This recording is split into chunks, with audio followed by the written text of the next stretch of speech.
The rare strike is a culmination of months of pro-democracy demonstrations.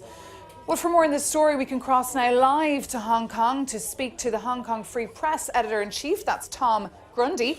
Good afternoon to you, Tom, and thank you for speaking to us today here on Euronews Now. Bring us up to date. What is the latest there? Hi, Maeve. Well, police are currently firing tear gas in multiple districts across Hong Kong to try and clear protesters as they've tried to enforce this citywide strike. And for most Hong Kongers, they awoke to complete transport disruption. The metro system largely shut down for many hours, although it seems to be functioning mostly now. Over 200 flights cancelled, as you mentioned.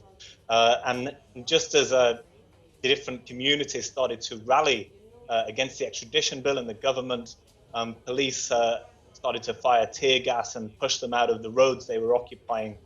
Multiple roads across the city have been filled with protesters all afternoon, and several police stations have been besieged by angry protesters and residents just over the weekend as well as today. So citywide chaos, I think, is pretty accurate to say, with a lot of people not even able to get to work, even if they intended to do so.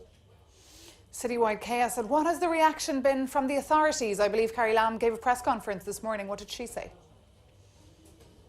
Well, the leadership have been mostly absent for a couple of weeks. They haven't done a press conference in many days, but this morning they finally came out, and many had hoped that we would see perhaps some movement on some of the protest demands, and yet just as the press releases we've been seeing over recent days, they simply repeated the condemnation of the protest movement as they have been for some weeks now.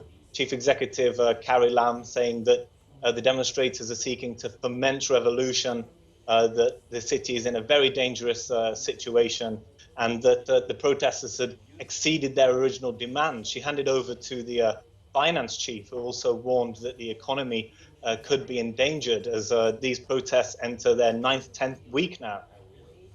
Well, indeed. And what should we expect now from the protesters? What is their next step? Well, we have a spreadsheet in the office that shows that there are protests planned throughout August, and certainly I don't think that press conference this morning is going to take the wind out of things. The scenes we're seeing just over the last 30 minutes down by government headquarters, protesters are simply not being moved. They've got a lot of gear now to deal with the tear gas, like masks, and have learnt to douse the canisters, with water and road cones. This is despite a police press conference earlier that told us they had fired over 1,000 tear gas rounds since June 9th, 160 rubber bullets, and arrested 420 people.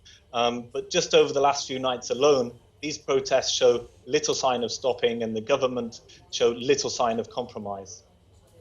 OK, Tom, thank you so much for bringing us up to speed on that story. That's Tom Grundy there from the Hong Kong Free Press.